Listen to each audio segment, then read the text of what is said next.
First of all, Vinay, thank you so much. You have no idea how much excited I am to have you here. And I think I've always had this idea of having a business podcast wherein I can bring people with real experience, with real business acumen, and then make them sit on the other side of the table and then start the conversation. And I think this is the first time I've had this setup wherein there's this proper table and then there are papers everywhere, and I'm really excited. But having said that, I have lots of questions today, and I'm sure I'll bore you a little bit. But before that, let me introduce you to everyone. You are the global head HR for Tech Mahindra. But then there are lots of questions. First, we'll break it down to what exactly do you do, right? When you say you're a global head, I want to understand, what do you do? What's your role? Okay. So basically HR has lot of teams, multiple teams are there. So just to keep the HR very simple for all the employees, there's this HR business partner function created. So people don't have to worry about which team to go. So my team is go-to team from HR perspective. There are multiple teams. So for example, there are multiple teams called HR Center of Excellence. Okay. So they are the experts people. Some team takes care of the compensation and benefit, policy, compliance, performance management system. Similarly, there is a large team which takes care of the HR associate services. So it's all the transaction processing, etc. is happening there. So my role is front-end role, front-end HR in simple terms we can call it. Can I say that you have helped Tech Mahindra grow to a larger extent? So it's a team effort. So I would say yes. So my first question is, what is the future of work in India? How does it look like as of now, especially when there are lots of emerging technologies coming in, and every day I see that something new is popping up, right? So I want to understand, how's future of work in India, especially in terms of the workforce, the culture that we are currently in? So future of work, because of AI, there's a debate going on. AI will take up the jobs, and there are announcements also coming from various companies. So I would say that there may be short-term impact. However, I think in the long term it will create more jobs. I want to take some examples. So there was basically a very good story where Honda puts an advertisement saying that they have come with an engine which is 20% more efficient.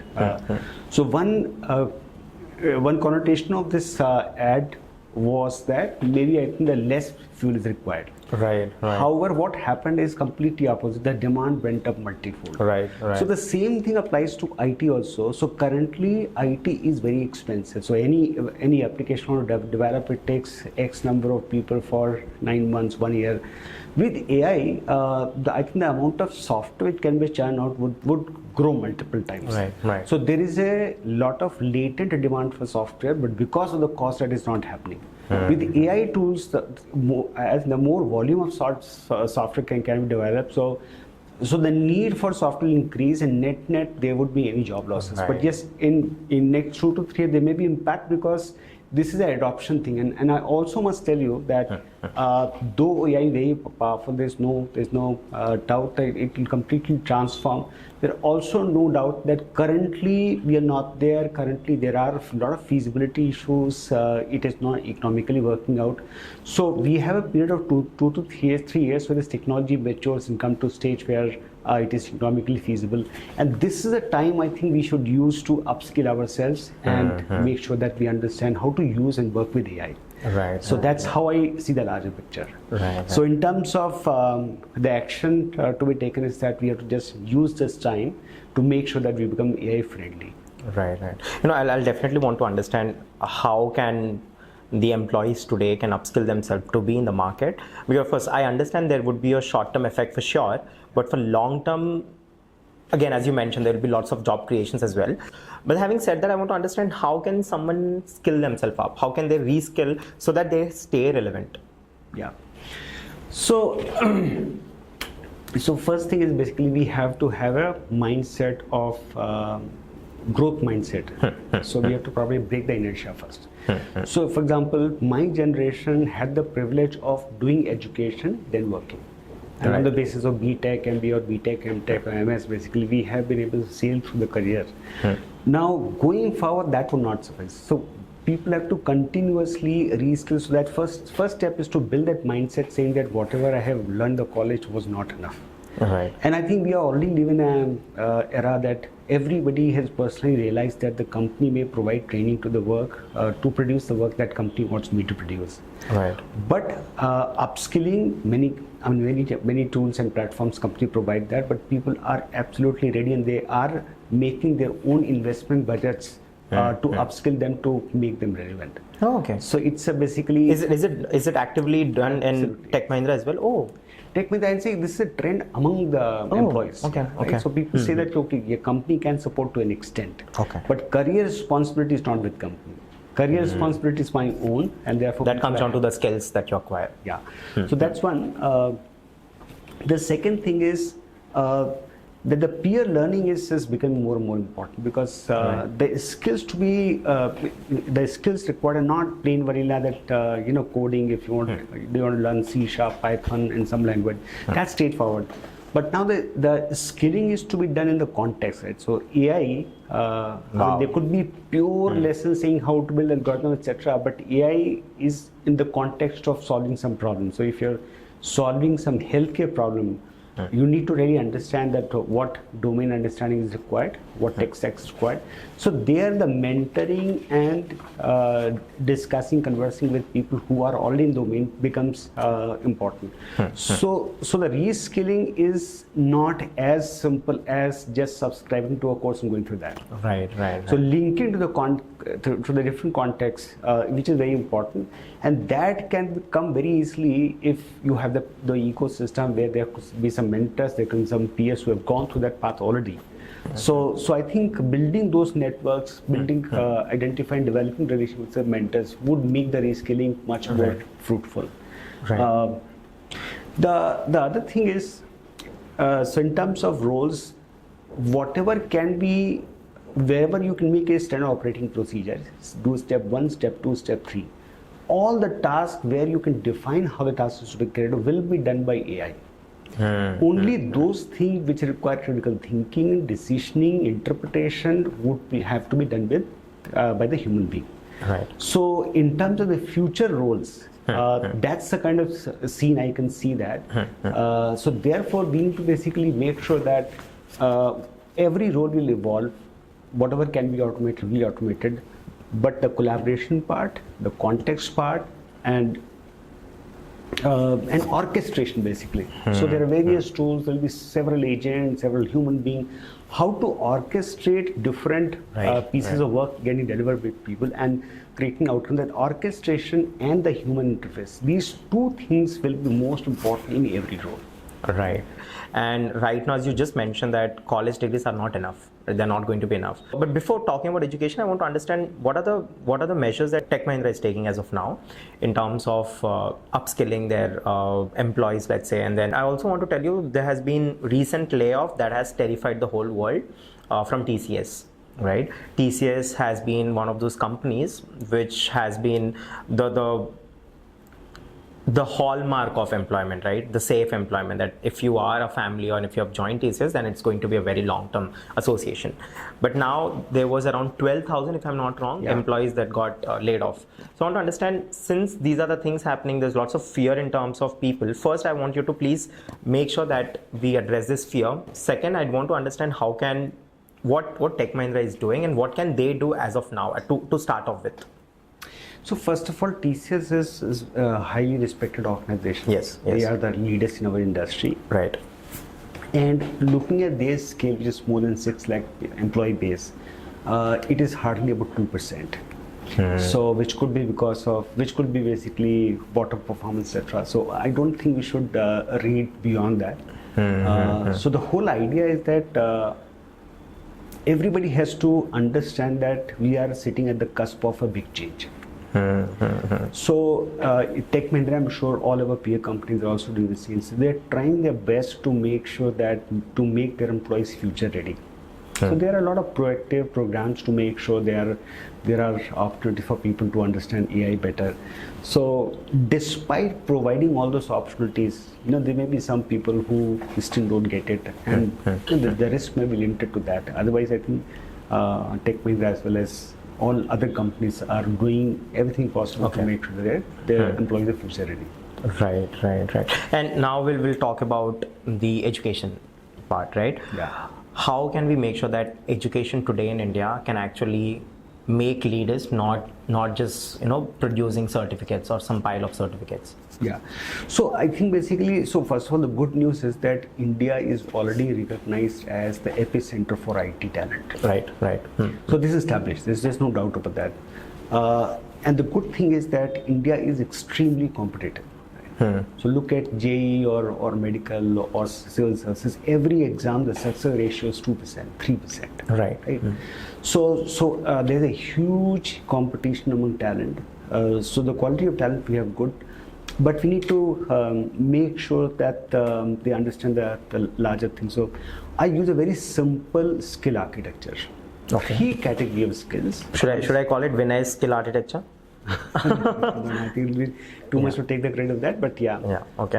This is just my way of articulating. So technical skills, functional skills, and human skills. Okay. So functional skills are very AI proof. Domain will, AI, unless you basically develop algorithms. So what is my business? How my business runs? What are the business issues? Those things will be by human beings. Right. So that is at the premium. Second thing is technical skills. Of course, technical skills, and see, technical skill, there are 2 things. So one is that deep tech to understand how AI is doing what it is doing. So you don't need to code, but it is extremely important to understand what is happening in the black box. Right. Without understanding that, because AI is very fuzzy, right? So it's not a procedural thing. So you don't know sometimes what outcome is coming, how it is coming. So understanding that deeply, that's important. Second thing is the orchestration, because it's a very open architecture. So every company, if you look at the IT landscape, there will be so many components, so many integrations from external interfaces. So somebody who can understand the larger picture, these 2 things are extremely important from technology perspective. Right. And now coming to the human skills, I would say from future perspective, this is extremely important to sharpen our human skills, and to keep it simple and to help remember, I call it 4 C's. So communication, collaboration, creativity, and critical thinking. Right. So creativity, yes, there are several tools coming in which can make the video for you or picture for you, but that's also very tactical. But overall creativity will remain in the human domain only. Right. So technical function and human skills. Human skills would play a big role, and that's a big differentiator. So I'm saying that if you want to be completely AI proof, become actor. Right. AI can never replace an actor, right? Right. Or a singer. Right. And your functional skills are important. Right. So therefore, I think already I'm part of BFSI consortium. They have just launched a local chapter of Hyderabad. I'm part of that leadership team. So the whole idea is that when a student passed out from BTech, they can earn a minor in BFSI. Okay. So the entire BFSI industry would be happy to take this boys and girls, because they, beside technology, they understand the domain as well, how security works, how banking works. So that's a simple skill architecture. If we are aware of that and we make the investment rightly, we would be completely relevant. Right. So it's a skill economy. So in fact, it is very heartening to see that tier 1 top global companies like Goldman Sachs, JPMC, Accenture, they are going to tier 2 college and they're saying that I am looking for skills. If I get it in tier 2 college, don't mind. But there are companies which are doing hackathons, saying that, so hackathon does not ask what is their CGPA. Right. So if you have ability to solve problem, you will be in big demand. That's as simple as that. Right. So application of knowledge, convert to skills and solve problems. That is what the word is. But do you think people in India can afford learning all this? Oh, absolutely. So because of competition, I think, so that's how I think people have recognized. See, globally, if you look at the talent landscapes, so there are pockets. So for example, East European, Poland, and there's some countries, even in Latin America, there are a few countries, the quality of talent is very high, but the skills are very small. So any company which is looking for the talent which is high quality and at scale, there's no alternative to India. Right. You mentioned that you've been working within council. Can you tell? This is BFSI consortium. Okay, consortium. All right. And is it from Hyderabad or? Yes. Oh, So it started, I think Okay. the 4 senior leaders from very large global BFSI organizations came together, founded Okay. this Okay. entity. So they recognized that there is a huge gap of, so from employability perspective, the good thing is that employability became a talking point few years back, but a lot of actions have been taken. So this is one bright example where they already have socialized this concept, so that they developed the course curriculum, and many universities in India and in Hyderabad and Bangalore have already embedded the system. right. So we just need to expand. Right. No, I think this will definitely help. I'm really thankful to you again. You're doing so much for people. But then, Vinay, we would want to. I'd want to understand about your personal life as well. Throughout this conversation, I want to first understand why did you get into HR? What has been your calling, so to say? So HR was, I was a more than serendipity. I was a mainly serendipity, destiny, luck, whatever you call it. Okay. However, when I see at the hindsight, so I feel very lucky to get into this domain. So in enterprise strategy, there's a one very high level view is that for any enterprise need people, they need process, and they need technology. Right. So some people call it PPT. Right. It's interesting. So basically, before getting to HR, I was in the quality space. So that was process part, right? So Right. Almost a decade I won the process, how to make the work more efficient. And HR is people. So about this PPT, my experience of last more than 3 decades has been that people come first. So if you have motivated people, capable people, you can succeed. The second comes process. So when you scale up, basically the motivation is not good. Now there will be a lot of inefficiencies, so you have to really make it a structured approach. Otherwise, you won't probably get the efficiency. If your people are motivated, capable, if you have the process which is streamlined, then technology can do wonder. But if you don't have the people part fixed, if you don't have defined, if you don't have clean process, technology will just automate the chaos. Right. So from that perspective, I'm basically happy to basically satisfied that I got an opportunity to really working with people and process space. Technology is very deep. However, because of my inquisitive nature, so in the company of people who are tech experts, I keep basically exploring into and at least understand the trends and how the bigger picture looks like. Right. First things first, I mentioned we were talking about it, but I want to know, how did Tech Mahindra enter your life, or did you enter Tech Mahindra's life? And you have had a wonderful work experience with other companies as well. So please take me through your experiences and how did you end up working in Tech Mahindra now? Yeah. So basically after BTech, I did Masters in Business Management and worked with the manufacturing industry for more than 5 years. Right. And that was the time around the turn of millennium. That was the time when, so though IT industry started really picking in the early 90s. But by the turn of the millennium, this really picked up the momentum. Right. So Y2K was about to end, and IT industry was basically could see basically what can be done, and they quickly wanted to make sure that they don't get irrelevant after Y2K is done. So this application development maintenance space started booming, and as an industry, so I think around that time, NASSCOM founder Mr. Mehta. So he did a lot of lobbying to governments, gave a lot of incentives, etc. So that was a time when Indian IT industry wanted some benchmarking. Some standards which they can globally say that okay, we are a competent organization to provide IT services. So that time there's something called the capability maturity model, CMM. CMM was capability maturity model, CMM.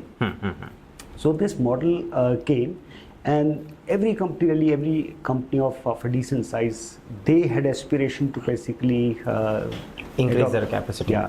So basically, evolve the process to in compliance with the standard of CMM level 1, 2, 3, 4, 5. So I found that as a very good opportunity to enter into the IT industry. So I want to make a switch from manufacturing to IT industry, and this basically path I thought was very interesting. I could quickly pick up that, and again I would say it was destiny, luck. It worked out for me. Right. So my basic general way of being methodical, etc., also resonated with the skills required for this role.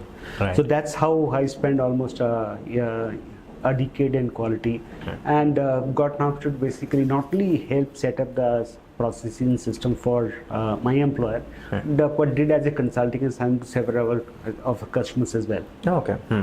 So then I think I would say Tech Mahindra, big thank you to Tech Mahindra that they took a risk of taking me for a job which I had not done. Do you remember your interview with Tech Mahindra? Yeah, so it was it was basically through reference, and and I think thanks to the company and the leaders who took the risk. Right. However, after getting into this, I really found this as a very interesting role, and so every day is a new challenge, new problem, new opportunity. Right. And the best thing probably what is, so I realized that the source of my energy is learning, and second, helping people. Right. So if I see every day I'm learning and I'm able to help people, so that's how this resonated. Right. It's amazing that you mentioned learning and helping people as well, because when you help people also, you learn a lot of many things. But I really believe that learning is very important, and thanks again for reiterating the part of learning, because I believe today I'm here comfortable with you right now. I'm still nervous, but having said that, I am comfortable because I have done lots of research on you, and there are lots of questions that I want to ask you. So the next question I wanted to ask was, you are with Tech Mahindra for 12 years now. I want to understand, how has it been? Of course, you have mentioned that it's a great place to work and then you have learned a lot, but then I want to understand, why didn't you switch? Because I'll tell you, I have heard this somewhere that if you really want to earn more, you have got to switch companies, right? But then 12 years in one company, big deal. I want to understand that part. What made you stick? And of course, it comes down to what kind of work culture they foster, what kind of environment they have. So I want to understand, how's Tech Mahindra as a company when you enter there as an employee and sticking there for 12 years and being the global head HR business partner now? Yeah. So I basically, so it is different with different people. So for me, I would say that the company really gave me a lot of empowerment and gave a lot of work freedom to do things wanted to. So if somebody want to do wonders or somebody want to really change things for good, the company doesn't stop you. So that's one good thing. And as I said, that it's a very large organization, it's a growing organization. It is basically, and the industry is so dynamic. The new technologies are emerging. I still remember that 8 years back we used to define what is digital engineering, what is digital. So from within 8 years, basically you see where we are. So it's such a dynamic industry, dynamic organization, and from culture perspective, there's so much of empowerment, and people's space is such that there is no end of learning. So that's how I could sustain that. So I never felt suffocated, and as long as I'm being very to the table and contributing, the company has been supportive. Right. But then I want to understand, what has been the challenge that you faced over these years. And when I mention challenges, it's because of the kind of landscape, the changing landscape that you have had. I think last 12 years since you have been working in Tech Mahindra, India has seen a complete shift in terms of work, in terms of the technologies coming in. So what was the most challenging thing for you? So ideally, basically, HR should not be required. Really? Right. This is what? HR. Okay. So the point is that the people managers, they are the best HR managers. So for example, if I'm leading a team of 15 people, so I'm day to day, I interact with them, so nobody would know more about those 15 people than me. Wow. So I should be knowing how my people are, what support they require, what issues they have, how I help them make future ready, how I reskill them. So all the things, the best person to take care of people is the line manager. Right. So, however, at the scale that we are, so there are basically, I would say, every leader is on a continuum of maturity and evolution. So some leaders are doing a phenomenal job.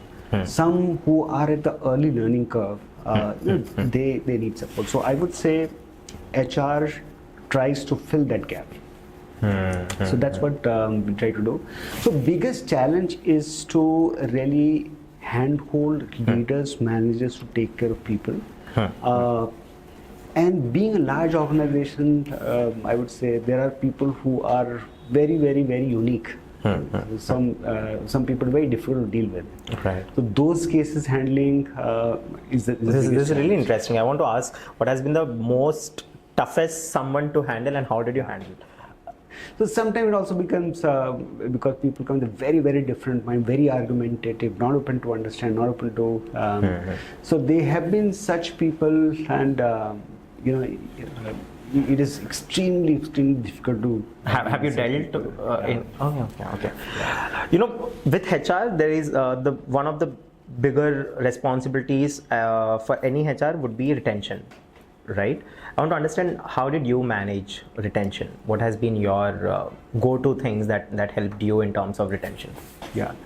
So see, the point is, so retention is a little reactive word, and as an HR, so my aspiration is to make sure that we create such an inclusive environment for leaders and for people to work. And if there is something bothering them, if you can probably understand much in advance and address that. See, people may leave for some reason, so it's an open word, it's a democratic word, so people may move for various reasons. Right. So compensation also, we have to basically make sure that equity is out. So certain amount of attrition we can't stop. But I think the constant endeavor to make sure that people have a very conducive environment to really nurture their career and thrive in their career. So that's the constant endeavor. So the idea is, in simple terms, the idea is constant endeavor to listen. What are the issues on the ground? And continuously try to address them, so that you constantly try to make sure that people don't leave for some issue which can be addressed, which could have been addressed. Right. That's right. So proactive retention is always more effective than retention. So if somebody resigns, retaining after that is very, very difficult. So therefore the idea is that basically, how do we make sure that if somebody is looking out because they are not getting the support, because see, after working for a few years in the company, everybody develops some comfort level. So unless we create reasons, unless there are push reasons, people won't look out. So idea is to basically constantly identify what are those things that are forcing people to look out, and can be addressed. Right. I have certain questions, Vinay, in terms of this. I have this perspective in my mind, and I've actually seen few, so correct me if I'm wrong. I've seen that in India, people don't value their employees. I'll be very honest, the companies in India, they don't value their employees. Why? I feel is, one, there is huge pool of people or talent in India, and most of the times they're unemployed, right? So I feel that in India, it feels like that, hey, if you want to work with us, well and good, these are our terms and conditions, but if you don't work with us, that's fine, you can leave and we can have someone in your place. So I feel that basic sense of respect or the fear of losing a good employee isn't there in India. I feel that, but I want to understand your perspective. Is it true? See, that's what I said. Basically, the stakes are very high with the people managers. So, for example, the number of people we have in HR department and the number of leaders we have, HR is very, very small. So, the number of leaders for managing people is multi-fold high. Right. So, from organization perspective, I would say so that's why our constant endeavor is to probably work with the leaders also to make sure that they handle people well. So if they take care, if they understand what are the underlying issues, how do we address them, we can address to a large extent. Right. And we always, that's why basically we take an approach. Many times we can take some actions and address that, but the most, I think, preferred method is to work with the leader, because if I solve one people problem in a team, it is not sustainable. It will happen 10 times once again. But if I work it through the leader, so the leader would be able to probably adapt his or her leadership style so that they can prevent such things coming in the future. Right. It comes down to your TFH, technical and then functional and then human skills. Yeah. Wow. So working with the people leaders, helping them evolve is the best to take care that our people in safe hands. Right. But do you think companies in India have this attitude that if one goes, we can hire someone else in your place, doesn't matter to us. Do you think that kind of attitude still exists in India? It did for some time, but I want to understand, is it still prevalent? See, it'll be a very sweeping statement. So yeah. So the point is that the scale. So when you do it on TCS, 6 lakh people, Tech Mahindra is 1.5 lakh people. So at a scale, this is a risk. It can happen. But I don't think it would be right to say that in Indian companies it is completely missing. Right. But because of scale, yes, there is a risk in some pockets that may be happening. We have to constantly endeavor to make sure that we treat our people. This will go to the short form video. Very interesting. So now I'll talk about the clients of Tech Mahindra, or so to say any tech companies. Most of the clients are from the global level, right? Other than India, most of them. And there is a certain culture that the global level, the companies, the countries such as UK, European and American, etc. They have certain culture, standards, etc., right? To be there in terms of employment. But then in India, we are very cultural sensitive as well. How do you manage that? How do you manage working with international clients, having Indians there, and still making sure that the project is getting done and everything is smooth? So see. So first of all, I think US is one of the biggest consumer of IT. Right.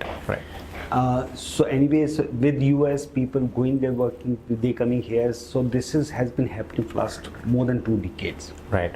So there's certain maturity as well. So our people have really understood American culture, and there's a huge diaspora.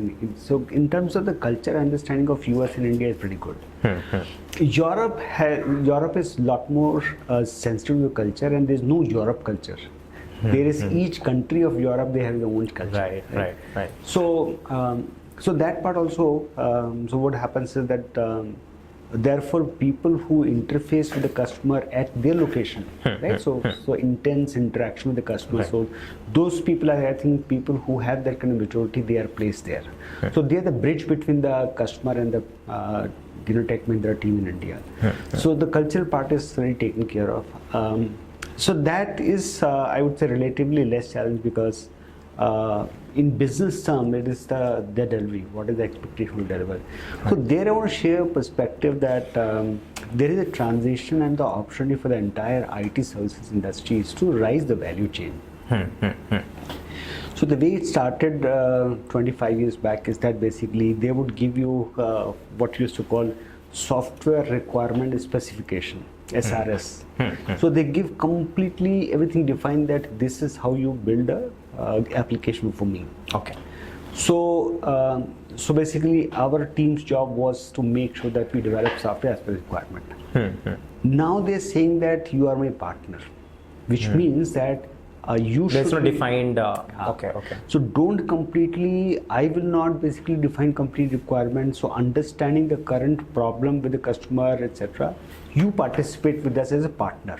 Okay. Right. So you define the solution, or let's co-create the solution. That is the expectation of customer now. Right. Which is obviously better than the before one. Yeah. So this is the basically, I would say, we have an opportunity to really ride up on the value chain. Wow. So Right.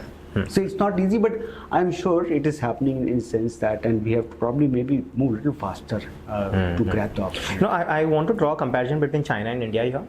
China has been the manufacturer of the world, right? How do you look at China versus India in terms of the technology that we are producing, or they are producing, or the kind of employment generation that they do? So China has been last, I think, I would say last decade or so, they have been extremely competitive in terms of any technology. To construction technology, manufacturing technology, they are super welcoming. But as far as when the IT industry, IT is concerned, the language is a little bit barrier. Oh, okay. So English speaking population is limited, and second thing is basically the geopolitical I would say equation is quite against China. Right. So the trust factor, so people, companies and countries trusting on China, that number is reducing. So people are cautious about China.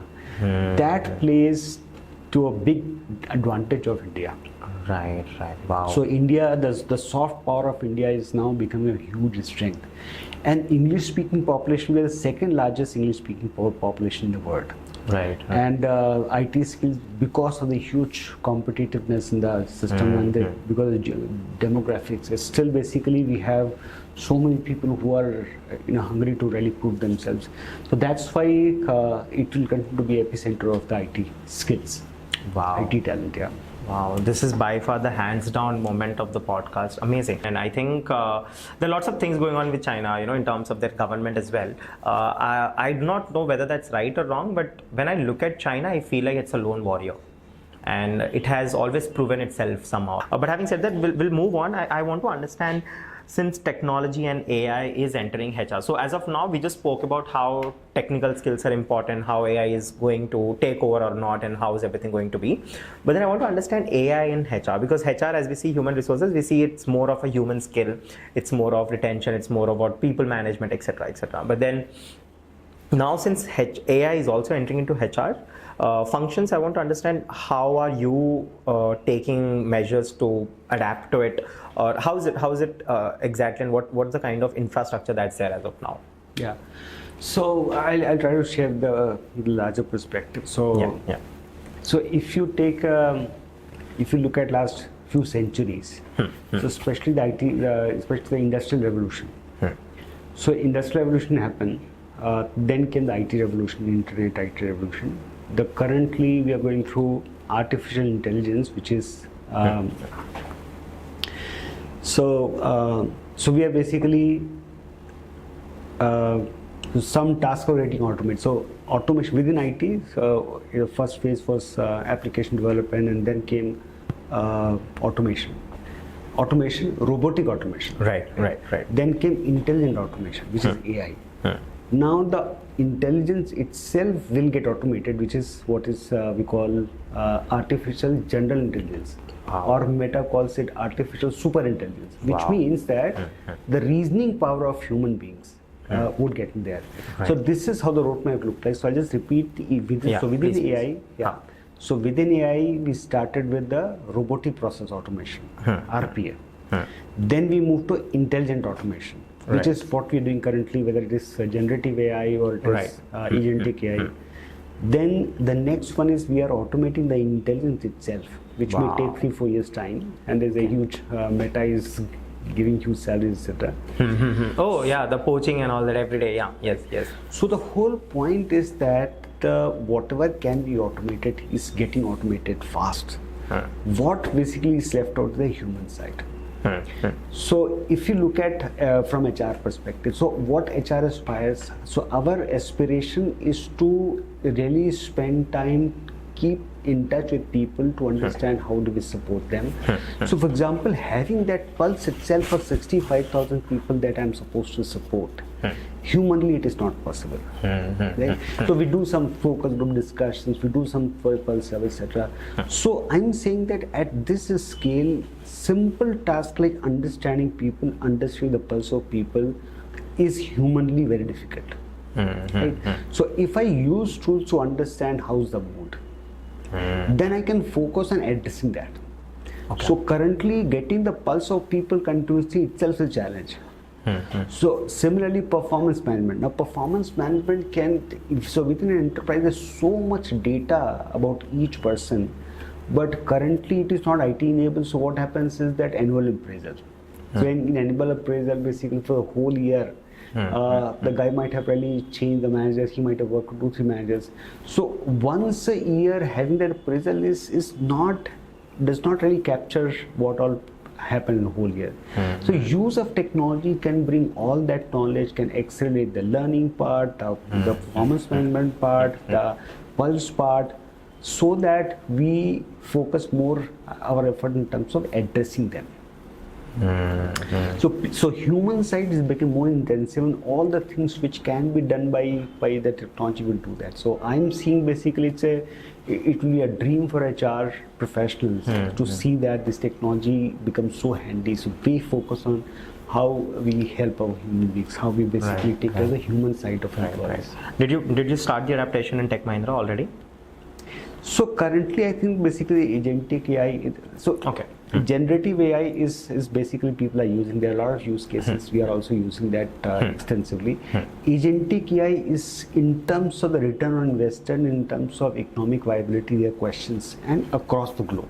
Okay. So we have technology, we have made a platform, but economically it is viability might take 6 months to 1 year across the world. Once that happens, I think there's a lot of use cases for HR that we start using. Okay.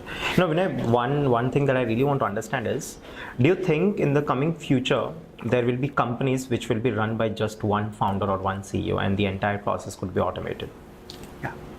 So it's possible because see what is going to happen is that ChatGPT has enamored people because it provides generic thing. The real I think benefit of AI comes when you have basically a very deep solution. Okay. So let's say a home loan providing. Okay. So when you use extensive data about the customer. And basically all you have to, so basis detailed report, so all kind of intelligence about the potential customer is there. You just have to basically, somebody has to look at it, make a sense out of that and say, okay, yes, this customer is worth giving X amount of loan.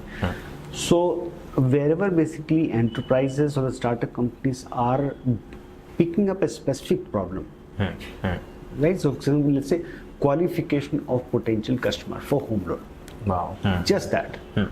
And you had developed deep algorithm, so that collects data from LinkedIn, from Facebook. So all the behavioral, how is the credit scores and all that. Scores. So all the knowledge, and in fact, there was one very amazing startup I was talking to them. So he had a vision of creating a trusted network. Right. So where basically there's so much data of the peer also. So how is your relation with Dev? How truthful? So there have been some issue with Dev, so that data is also available. So companies which go deeper into solving one specific problem, there it is possible to have technology and very few people. Is it a data breach if you get to know completely about me? No, I should not. Because I mean, okay, this was a very humorous question, but then having said that, with AI, there are lots of complaints that it is breaching privacy, right? And there are lots of, I think there was this news as well that most of the generative AI that we have as of today, it doesn't adhere to copyrights and all of that, so it's basically everywhere. How do you see this in terms of privacy protection in the future? So data privacy is one huge area within the artificial intelligence. So there are basically serious concerns. So Europe has really raised alarm. So they have come with their own regulations. Data sovereignty issues have come saying that my data should not go outside India. So I'm saying data privacy is a big thing, and so culturally in India people are not so much cagey about the data privacy. So there was one very interesting blog of a lady from Israel or some country in Europe. So she came here. I'm sorry about the country, I don't remember, but somebody from there. So she was dead shocked to see that the Pachun guy, he has for mobile number, he gives that. So she considers mobile number as a very private, very secret information. And in our culture, basically, we give mobile number to so many people. Doodwala, grocery. We never say no to mobile number. Right. So our mobile number is everywhere. So currently in India, culturally somehow the sensitivity toward data privacy is not there, but Western world it is. Unless it's extreme. Yeah. Right. So data privacy is going to be a big issue going forward. So I'm asking lots of AI questions. I'm forgetting that you're a global head HR. But I want to understand, since the landscape is changing, Vinay, I want to understand what are the 3 qualities you believe that every HR must have, especially in today's conditions and in today's kind of growth that we see every day. So I would say the most important thing is empathy. So I said that basically everything which can be automated will be automated. Right. So no point in building a skill in there. So something which AI cannot address. So empathy, understanding human well-being, understanding what drives motivation to people, and conflict resolution. So as long as so the worst thing about human being is that we can't live at peace. Every other animal may basically just fight to the extent to get the food. But after that, they're peaceful. But Right. we are never happy.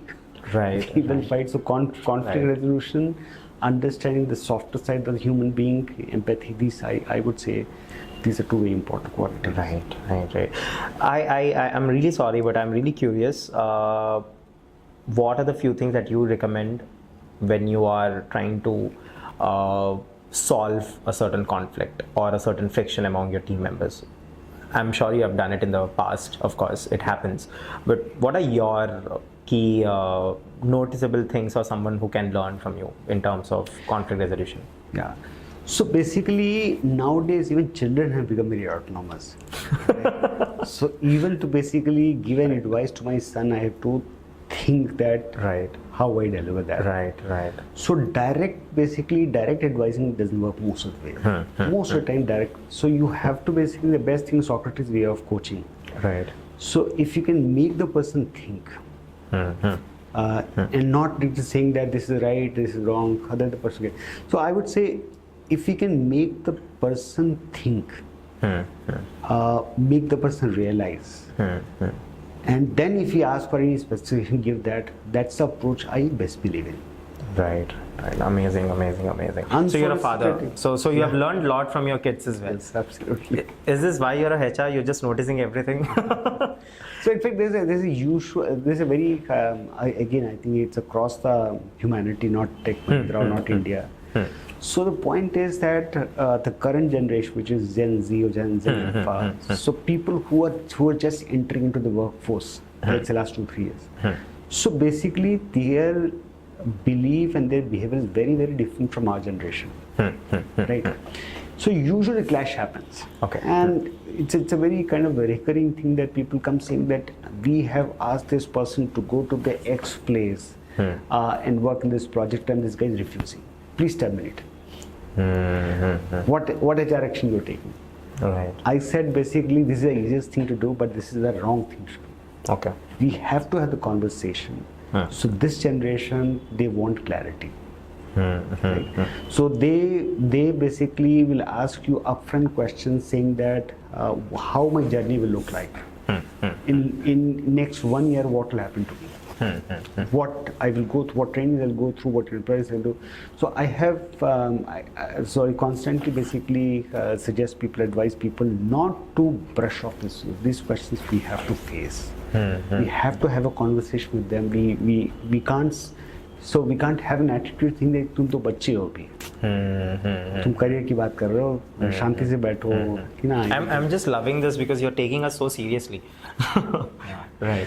So basically, so I'm saying that the conversations are very important. We need to understand them. We need to probably make them feel they are heard, seen, valued, and then they will understand. So it's a very, very brilliant generation, but you can't take them for granted. You have to invest time to understand their psyche, and once you tell them, they are this way understanding. Right.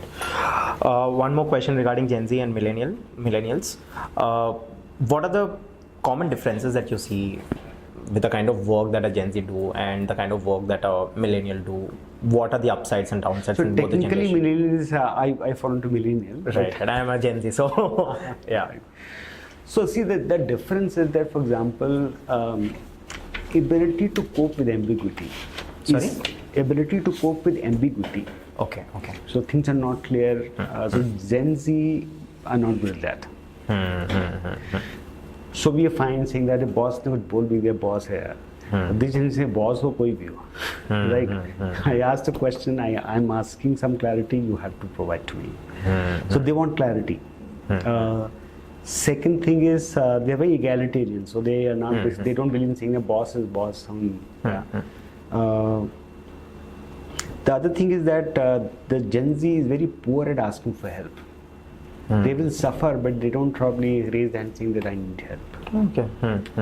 So I would say, I mean, there are multiple, but so whatever comes to the top of mind is these 2 points. So they are very purpose driven. Right.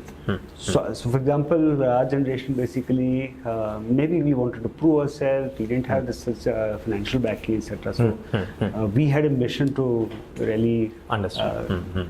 develop the financial security for the family. Right. They are quite okay on that front.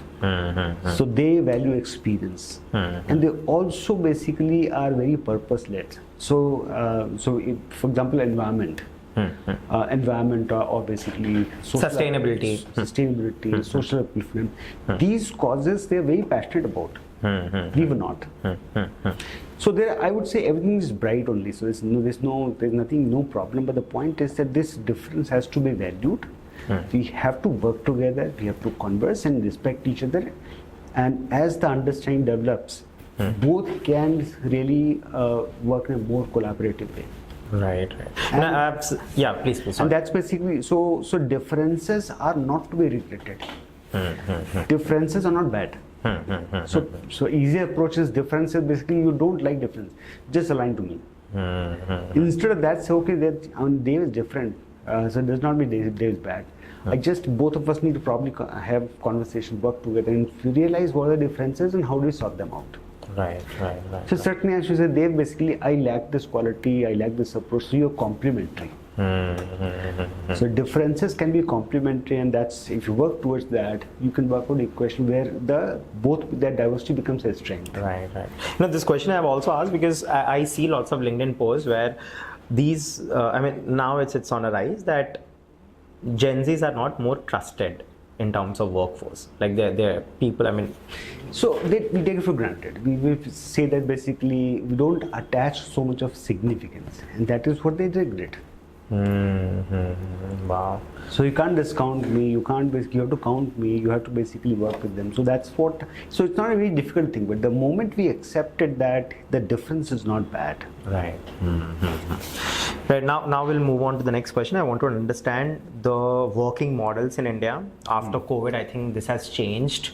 I think COVID has been this, I think pre-COVID and post-COVID, the companies, it's for companies. There are lots of changes that has happened. I want to understand what are your views in the workforce as someone who wants to work remote, someone who is okay working with hybrid. I've also seen that most of the people prefer working hybrid and remote, and some again prefer work from office also. They're like different perspectives altogether. But when you run an organization and you're a global head at a company such as Tech Mahindra, how do you balance this aspect? How do you balance, and according to you, what's the right model again? Or are you okay with adapting? So I'll take a step back to basically again how this has evolved, etc. So by the way, I'm very much interested in history, and that sometime I realized that this really helps me to get a perspective why people are behaving the way they behave. Okay. No, if you're interested in history, we'll have another part 2 as well, because I am also interested in history. Yeah, please. So the point is, the point of interest in history is helping me to probably get into the root of things, that why it is happening the way it is happening. Right. So the point is pre-pandemic. So I think. So we have a unique, basically a unique opportunity to see this lockdown period with the whole world. I don't think the previous many generations would have seen in a modern era. Nobody would have seen. This is the first time it has had unprecedented, but the whole world is locked down.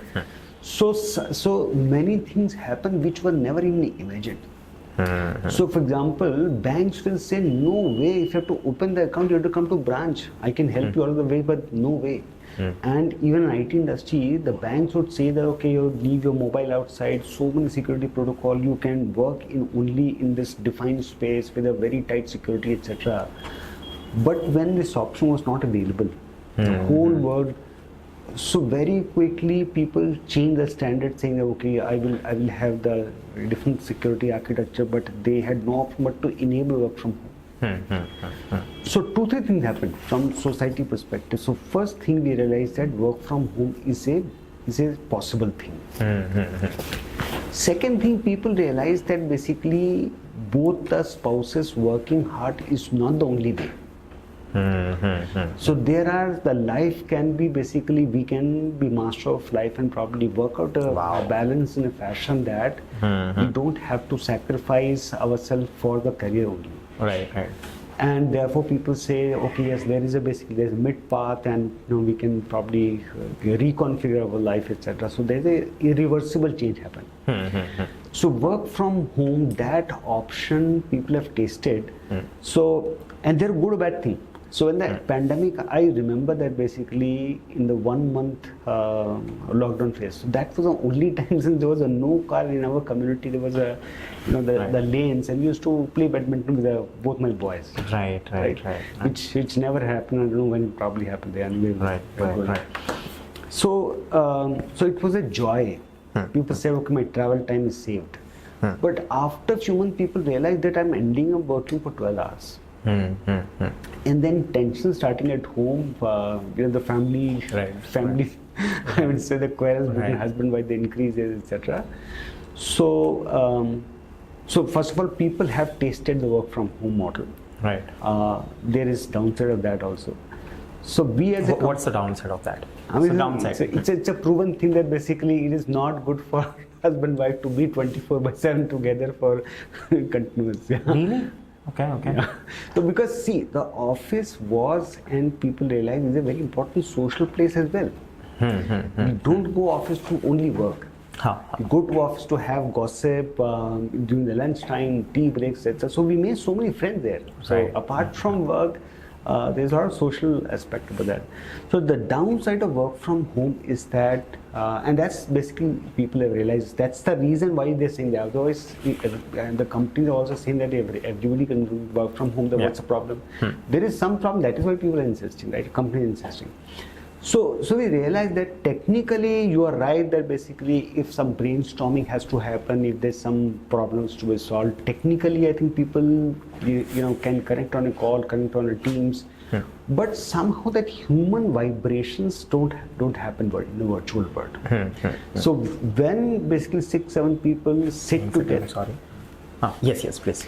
So when basically a team sits together in person brainstorm and brainstorming over in a virtual sense, somehow there's a huge difference. Now, so the point is that if your work is autonomous, autonomous in the sense that basically there's some problem happen in IT, some application, you raise a ticket is sent to a person. That person has been doing the job for last 1 year, then there's no collaboration required. So you can have 10 people working different cities, also no problem. Right. But if you are working on a piece of work which is not autonomous, right? So you're saying this is the customer problem, and how do we basically modify our applications? So that requires innovation. That requires putting up all the minds together. So one database expert, somebody front-end expert, somebody other technology expert, some functional expert. So 5-6 different domains of people, different expertise, bringing together, talking, brings out the solution, which is very difficult to do in a virtual environment. Right. Second thing is, even from basically networking perspective, say in office, shaping the career also so it's a psychological need for people to make friends. It is of course. It is basically when you go to office, you talk to a number of people. So you're learning also. Basically, learning is never just going through the content, books. So even in college days, basically, I would say that I can't remember what I learned 30 years back. Right? But my learning was in the hostel conversations. So in the campus life, I learned a lot. So there is, as far as learning is considered, even your professional subject knowledge, also through the peers learning, through the discussions, that learning is phenomenal. Even from career advancement perspective, you talk to different people, say, okay, Dev, I somehow like him, right? So, okay, Dev, you come to my team.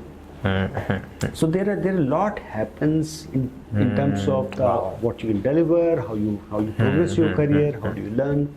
So all those elements, when you do in person, is far more effective.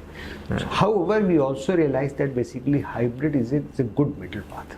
Right. So people have tasted flexibility. Let us not take that away. So we've said basically 3 days a week or 12 days a month. Minimum. So we're not saying that don't do more than that. So minimum, so much you do, so that there'll be occasions where teams are sitting together and they brainstorm, saying that this is a collective problem, right? Right, and we'll have to solve it. So that basically, first of all, that solution comes up, and the joy of creating some solution. collectively. Right. That is of different kind altogether. Right. And that's how team build, that how you feel much more psychologically satisfied that contributed, and the person belonging is also that creates a happiness and satisfaction. Right. Since you mentioned about the psychological need, about I can draw down to we are social animals again, and as you mentioned earlier, we were having a small discussion off camera that there was a rise in divorces in India as well once work from home started, and I think that started because we have different needs, and until and unless we don't provide that space to each other, no matter what kind of relationship you are in, there would be downsides to it. And since I run a mental health organization, I know, because we come across lots of these cases, and it all comes down to what kind of space you're providing to each other, right? Because when a human being lives, they would need to have different kind of exposure, different kind of conversations, and which is not always expected from your partner, right? Out and right. And then I completely understand why this is happening, but I just hope the hybrid work culture is picking up as of now. I don't know whether you remember, there was a very interesting thing happened. So one lady wrote to Mr. Goenka, right?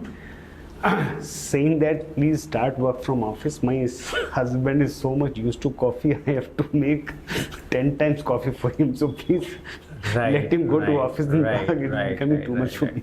So the point is that basically, especially with working couples, both have pressure points. So giving space is very important. Right. Well, having said that, let's dive into the next set of questions that I have. Since we have been talking about the psychological needs as well, you must be aware that lots of things are happening in terms of the burnout, right? There are even extreme cases of suicide as well, and I'm sure that these kind of cases are alarms to companies to actually foster that, making sure that the environment is more conducive, is more friendly, and has certain steps to be taken in terms of mental health, well-being, etc. I want to understand what are your views on this, and how are you as the global head in Tech Mahindra taking care of this? So wellness. So basically, wellness before business was our tagline. So there was basically an awareness and sensitivity about wellness, but I think during pandemic and after pandemic, the whole attention on wellness has increased across the world.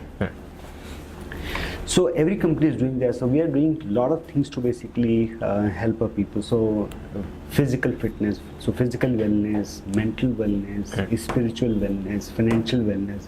So we are basically having several programs to provide that.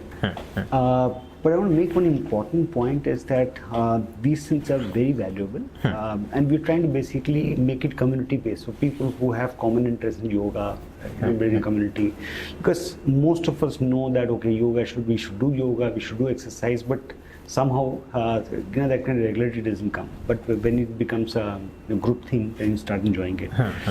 So this is fine, but beside that, I think one of the biggest factor of wellness is that if we as a leader, the way we treat our team, that has a huge impact on wellness. If my leadership style is such that I end up creating tension to people, then yoga, etc., everything else will be able to make marginal impact, because this factor is much deeper. Right. So there is basically, I think people are adjusting their leadership style, and that's why there's a huge scholar saying that the empathetic leader is absolutely essential, at least in the current times. So the leaders have to be a lot more sensitive about what you're going through. So if you're going through some personal challenges, you need to be sensitive about that. So caring for people, building trust. So if you basically build trust, if they feels that Vinay is a very reasonable leader to work with. However, they see that as a team, what you're going through, this requires extra work. Right. So because you feel that your Vinay cares over Dave, you will basically say that, no, I think as a team, I'm more than happy to stretch myself to. But if you don't have trust, then you say, okay, basically, I can't work maybe 1 or 2 hours extra. But if you build the trust, if you have that kind of camaraderie, then you probably rise to challenge and do that. So leadership, net, the the point I want to make is that while I think we are doing a lot in terms of other things, this is at the core. If you manage our people with sensitivity, with empathy, that will be the biggest contribution to our people's wellness. Wow. Amazing. So by this, I think I've concluded most of my questions, but now I'll get into know you. Yeah. You have studied in IIT Kanpur, and you have also, I think there are a couple of education institutions that you have been a part of, and they're all phenomenal. So to understand your educational background, how was it, and we'll get into your past completely. So I want to understand, how was past Vinay like? Was he mischievous? Because now you seem very sophisticated, you're very silent, you're very easy, to be honest. I'll be very honest, you have been one of the most easiest guests for me. So I want to understand, how was the early Vinay was he curious, was he silent, was he naughty, how was he?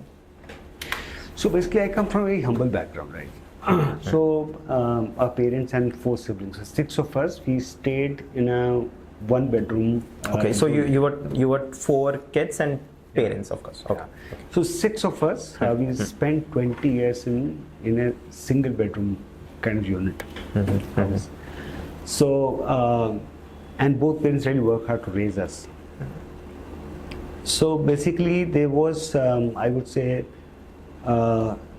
so middle class values, that kids education in India, I think that's true with everybody, that kids education is a number 1 priority. Right. So I was showing some signals of being good in academics, right, in studies. Out of the 4? Yeah. Okay. So the whole family, this was a kind of family aspiration thing, that this boy may be able to do something which the entire family will be proud of. So it was it was a mission. So so now in the hindsight we see that so I didn't do anything except studies. Only studies.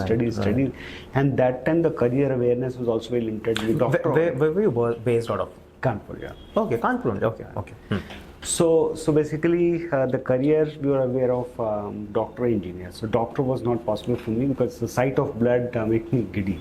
Right. So engineering was the only choice. So the ambition was to get into a tier 1 engineering college.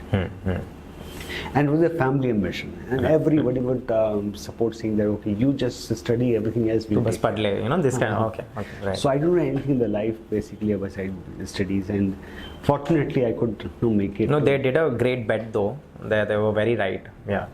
So so when I entered to IT, so I did my 10th and 12th UP board, right? So UP board Hindi medium. Okay. So my knowledge of English was limited to basically getting good scores in the subject. Right, understood. Spoken English was basically as difficult for me as was speaking Portuguese. English was as alien as Portuguese for me in terms of speaking. Right. So reading, writing I can manage.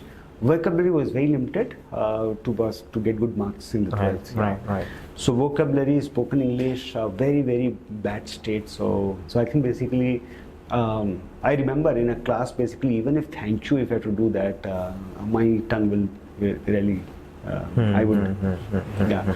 So this was of course very hygiene thing, but the good thing is that so IIT contributed big time to basically transform.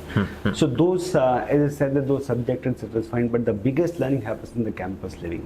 So my awareness about the work around us, history, geography, everything basically came through those bull sessions, that local language called bull session, right? Bulla, right? So in the hostel in the evening, 4 or 5 hours talking about World War. Sometime if that topic got started, people talk about, and I'm sitting basically, this happened. I have no clue. Right. So that is one thing. Second thing is, type said, so word view, communication. And of course, basically the whole approach to problems. Right? So how to solve problems. So I may not, of course, I have not directly applied any knowledge that I picked up, but approach to problems, structured problem solving, etc.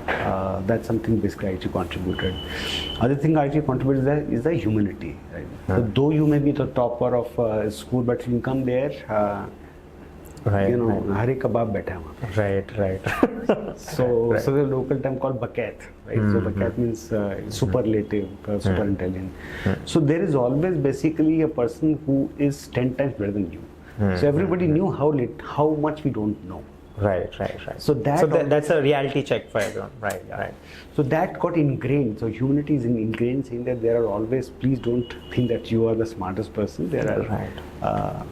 And I always basically believe that the people around me are all intelligent people. So I can't fool them. So be natural, and people are also understanding. If you're not good at something, people are starting to understand that everybody has own strength and weakness. So just be natural, and if you deserve respect, you'll get it. If you don't deserve, you'll not get it. So don't try to artificially create that. People This is my smarter. takeaway today. So, so these are I would say that's my journey before IIT and during IIT, a transformative experience. So, yeah. Right. And so basically, somewhere this also point I think I want to share with you that some early lessons which so my parents, so they were basically government employees and not very high rank, etc. So their one value they brought is that explore things. So never shy to try get into waters. So try things, what will happen? Yeah. Okay, you will not succeed, but that's fine. So that is one thing which constantly shaped me. And during IIT, what happens in the so I did after completing meeting, I just attended and completed my masters also in management there. So 5th year, I participated in a fashion show. I participated in a three hours full drama presentation. The idea was basically throw yourself, and so don't worry about what happens. Those are some highlights of childhood. This is very interesting, though. I can't.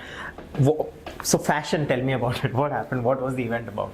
So this was a fashion show, so cultural festival, right? So every college has that. So you did like this ramp walk or something? Yes. Please share me pictures if you have. Do you think you have a couple of pictures that I'll put it online? All right. So the idea was that basically I was too shy to do that. Right. No, you seem to be a very shy person. So I don't know. Now I also don't recollect how I managed to do that. But I said just throw yourself. You can't be right.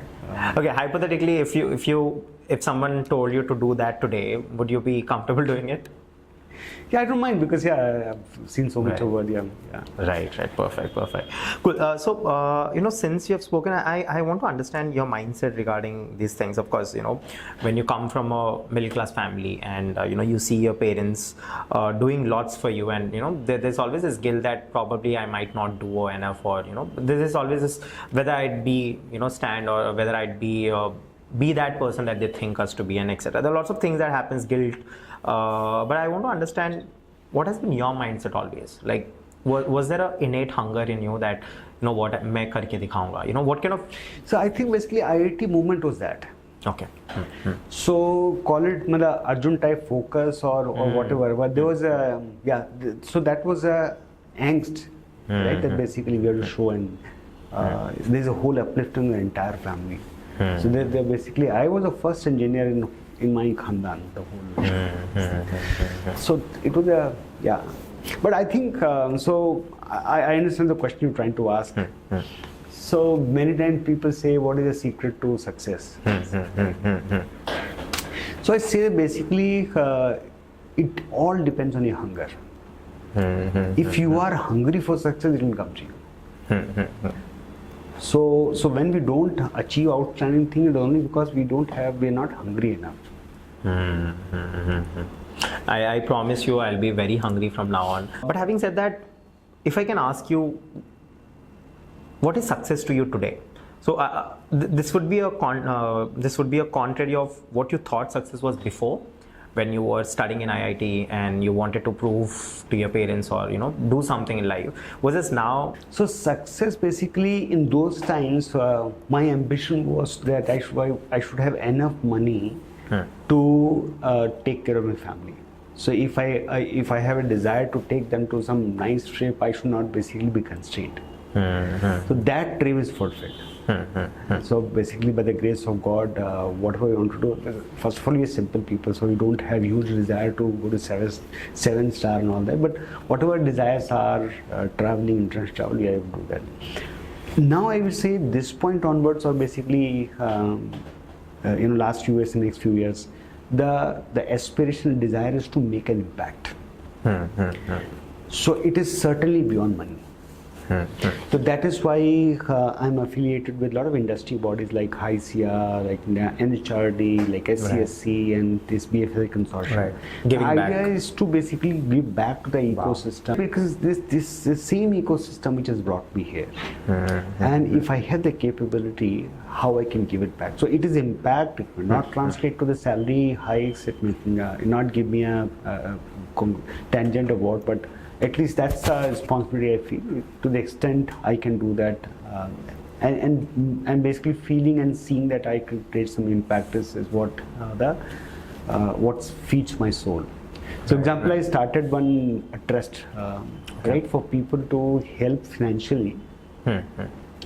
So basically, nowadays, if hospital treatment requires the bills really run into big numbers, right? So your medical insurance is not sufficient.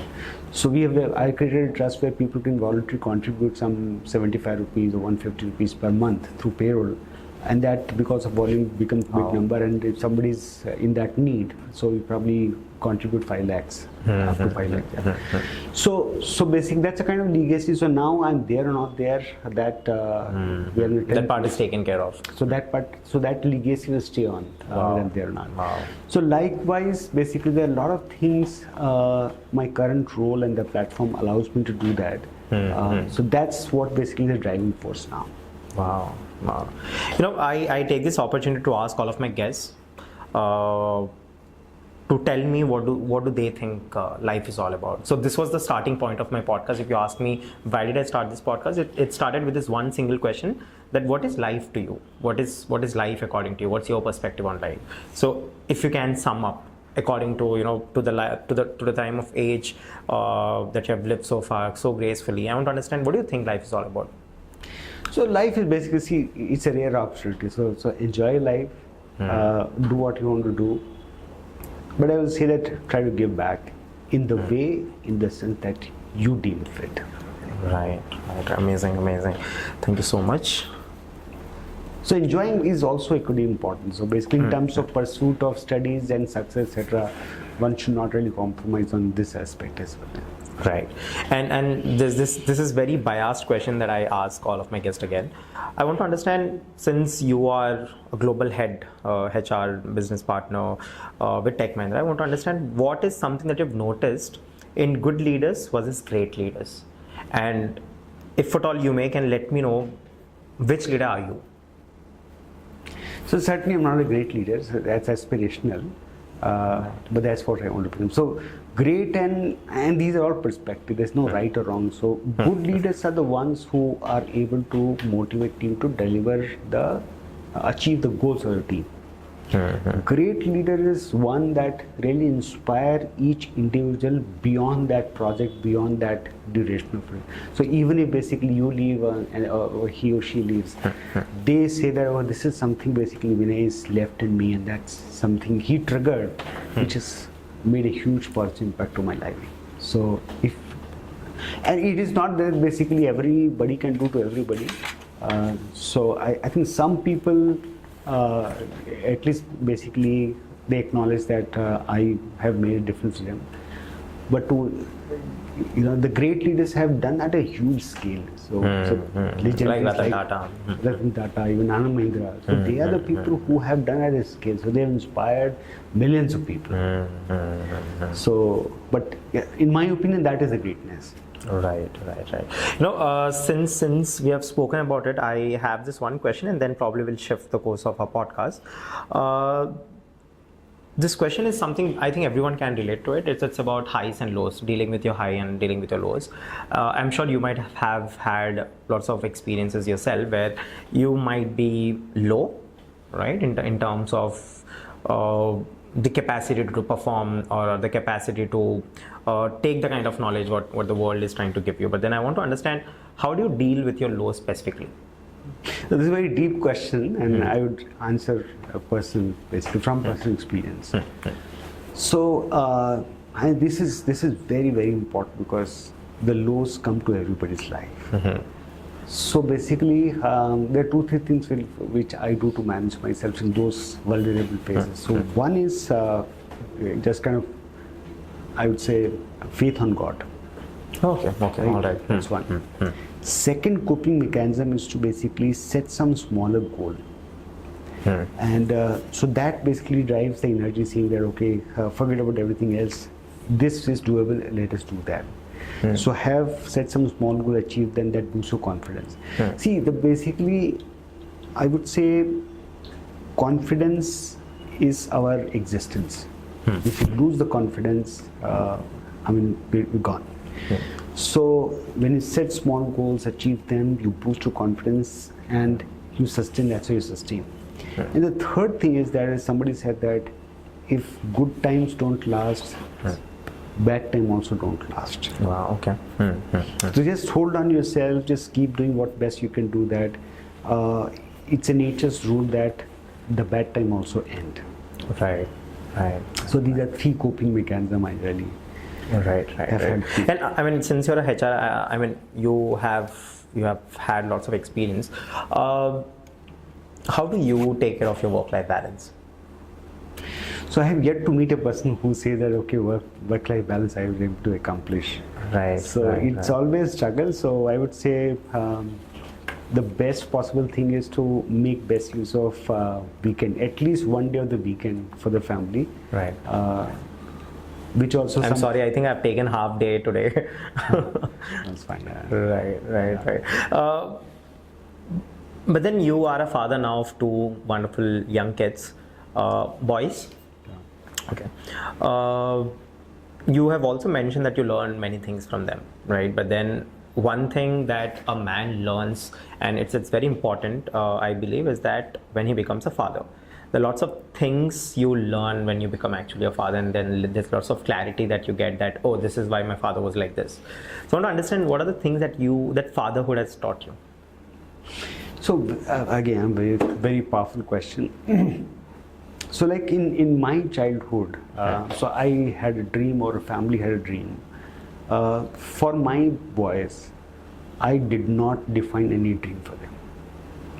I said, you do whatever, so you don't have to worry about बाप का नाम रोशन करना, वो रोशन है या नहीं है, don't worry about that. So elder one chose to go into the motorsports engineering. I have no idea about what this is. Right. And I'm really proud that he's also very autonomous child. He say, I don't need your connections. So from getting admission to the college, to the job, to the masters, everything basically he did, saying that your personal support is good enough, your professional support I don't require. So that's, I would say, as a father, I said, now we can afford. You basically do what you like in the life. Right. No pressure that you have to crack the JEE. No problem. So first one into Manipal, I said basically, and so he said that software is not my cup of tea. I said, why? He said, Papa, can you explain to me real-time use of the calculus? Can you relate to day-to-day? I said, I can't. Okay. So that's my challenge. I said, okay, don't worry.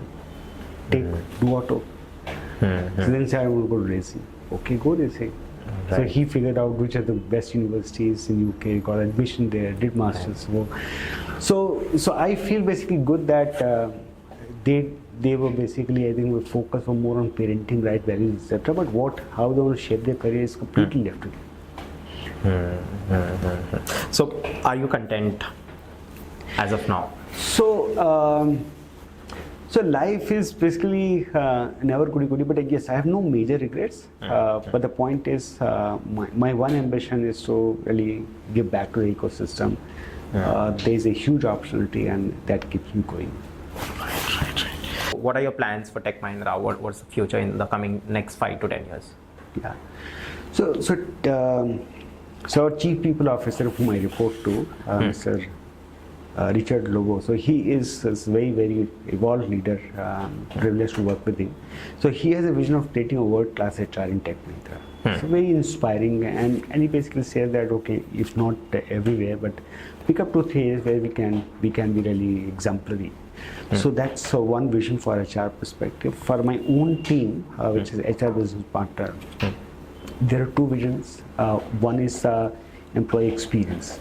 So experience means basically providing employment a very conducive environment where they can prosper, they can really do well in their career. Current assignment, prepare the future, all that. And the second area is the business impact. So while we take care of the people, but nowadays the other goal of really making sure company goals also achieves, they go hand in hand. So that's the vision, and that really drives us to take the call that what we should do to achieve these 2 things. Understood. This is a very personal question. How is Anand Mahindra? Like, have you ever met him? And I want to understand that. How has those been, and what kind of a person is? Because he's very active on Twitter, and he never shies away to talk his mind, and the kind of work that he has done, I think he has, somehow Tata, Mahindra, these are the companies that have actually rebranded India or branded India into the global front. So I want to understand, how is he like? So basically, maybe thanks to the group, and within group, Tech Mahindra is a quite sizable, large company. So I have had really occasion to be with him several times, listen to his views, etc. So he's very motivational. I think one of the most respected corporate leaders in the country. So I'm an amazing leader, and so I would say some testimonies which because of which he's respected. So you see the Mahindra last few years. So Thar, then XUV, and then basically Scorpio. So all the back-to-back, all models completely super hit. And the biggest super, I think SUV 700 has actually changed the game for Mahindra. So the point is that now Indian mobile industry is, I think, number 3rd in the world. So all the global players are here. So it's not a child's play to be the segment leader. Right. So with the financial muscles and so much of, so having all the players there and you becoming the segment lead is something you have to give it to Anand. And very visionary guy. So he started Mahindra Racing 10 years back.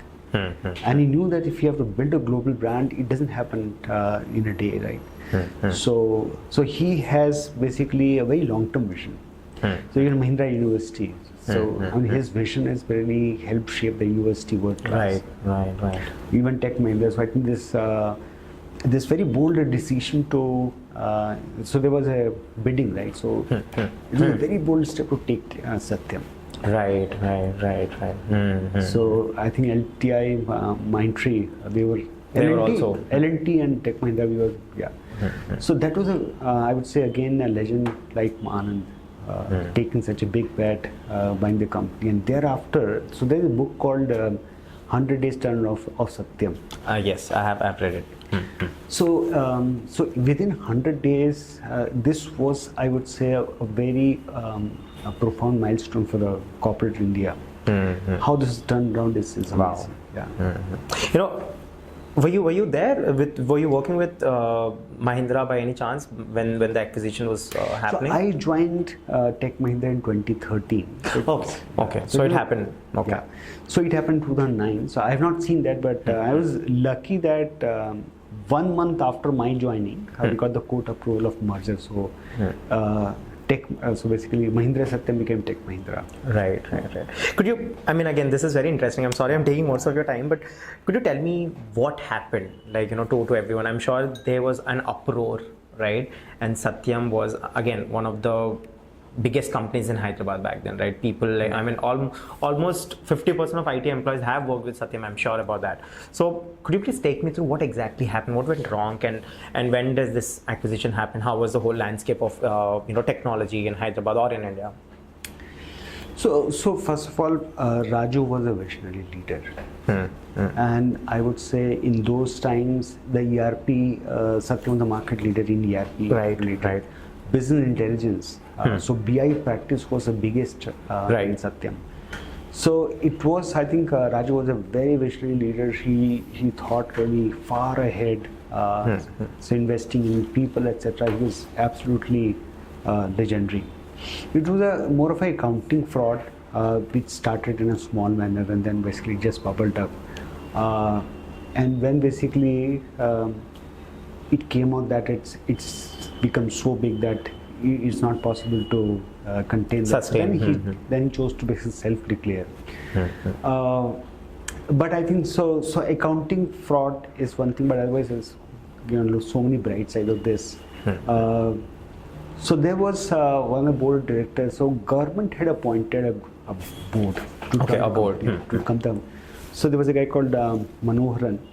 So in terms of in that board we had forgetting the name, Mr. Karnik and legendary 5-6 people. So Mr. Manoharan was one of them who was awarded Padma Shri for his key contribution towards turning around the Satyam. Unfortunately, we just lost them 2 weeks back. So I'm saying that. Unfortunately, accounting fraud happened, but the company otherwise had huge, big positives. And then basically, it's a story that each customer was contacted and saying that, giving them confidence, saying that your business will not be impacted. So some customers left, but I think there was a huge team play, very hard work led by leaders to give assurance to customers, saying that we will take all utmost care. We had the full government support. We had the financial arrangements. We have made that. So you don't need to worry, etc. So it was a big turnaround. I was not witness. Of course. I joined later, but this book describes that, and this is a story which is now in front of the world. And that was not just a isolated incident. So the whole, I think, the Indian it started a chain effect as well. So this was a matter of credibility for India. So therefore, I think Manmohan Singh ji was the Prime Minister at that time. So the idea was that, and he was just 3 months away from the election. So they took a good decision of putting this board together and providing support to make sure that the Indian industry credibility in a global market does not shouldn't turmoil. Right. And when you joined in 2013, how was the atmosphere? Within Tech Mahindra, were the problem resolved by then, or was it still in the continuity? So most of the things were basically addressed, but some cases kept on. I think few cases still probably going on. But the good thing was that those things were behind us, and now then some integration which required court's clearance. So with the court clearance or system integration, and a lot of things really happened. The good, interesting part was that there was a very minimal overlap between the areas of business of Tech Mahindra and Satyam. So they were very complementary. So I think it was basically a very good addition of the strengths on both sides. And how is Tech Mahindra now? So Tech Mahindra continues to be a great company. We have set certain goals to achieve by 27. And those are not easy because the whole industry is going through a shift. So first of all, I think the margins are under pressure. Second thing, this AI, there's a lot of uncertainty which way it goes at. So the whole industry is going through hardship. So with all those constraints, we are still trying our best to achieve the goals you set for financial year 27. Right. And having said that, this is the last question. What is in for you for your personal and professional goals from here on? So professional goal is to basically, now I think company has given a good platform, good role, leadership role. So I really want to do everything possible to achieve FY27 goals. In terms of personal, so I would say I think basically inclined towards helping the society, etc. We're doing in some small way, can't do much more. And so stay relevant beyond the retirement also. So keep contributing. Right. I have personally, I would say, aspiration to travel a lot. Okay. So go around the world and see places. Right. But having said that, the social impact is a big agenda. That's a source of satisfaction. Again, I wanted to wrap up this with one last question. What has been your first meet with Anand Mahindra? I want to understand that. When did that happen, and what was the first encounter with him? How was it like, and is there anything that you have learned from him? So first I don't know, but there was basically we had a get together in Falaknuma, right? So he said that basically let's have some exposure to Tollywood, right? So we invited what's his name, the hero of major film, right? Oh, Adivishesh. Yes, Yeah. Abhishek. Invited him. His name Mithal Raj, the captain of him. Invited the badminton coach. So sorry, bad with the names. So we met there in a casual mood, etc. So I met him in the Mahindra University convocation a couple of times. So he has done a very beautiful thing. So we call. So in the Mahindra logo itself, you see RISE. So that RISE philosophy, the three simple tenets in RISE. So we say be future ready, create a better world, and add value. So these three simple articulations saying this is the common thing all group companies should really pursue. Wow. So the point is that sometimes we are stuck in our internal processing, create value. So everybody, so I ask myself always and the entire team also that whatever we do, we should have a very clear sight of what value we are adding. Are we doing activity for sake of it, or we are adding value? So this is a best simple test of whether we are going in the right direction. Right. Future ready, so whether it's, and now of course AI is a big thing. So all of us to see what is going to happen in future, now we're ready. And creating more word is saying that basically doing the day's job is not sufficient. We have to think larger as a company, as an individual. How do we contribute towards creating a better world where the economic disparity, gender discrimination, all this reduces. Right. Well, thank you so much for sharing all of this, and I'm really happy again to have you here. It was great talking to you. But before we wrap up the podcast, what we do is, since you're already into philanthropy, what I do is I give a certain philanthropic dare to my guest. One is because they're capable to do it. Second, they would love to do it as well, but then sometimes because of their time, they just tend to forget. But you're already doing it. But then still, I have a placard here. I've written some dares for you. You'll have to choose from 1 to 4 any number, and whichever number you choose, I'll let you know the dare. The soul of this activity is basically not limiting the podcast impact to a studio or to social media, but also actually going out and doing something for the society. Will you be okay doing Yeah, it? sure. Right. Okay. So if you can choose a number between 1 to 4. 2. Okay. It says volunteer your time in a government school. Right. Okay. So the next time we meet, we will go to a school, and I really want you to inspire young children there as well. Sure. Thank you so much. It was Thank great you having very you. much. Yeah, thank you very much for having me here. Right. Okay, done. Ready? Done? Okay.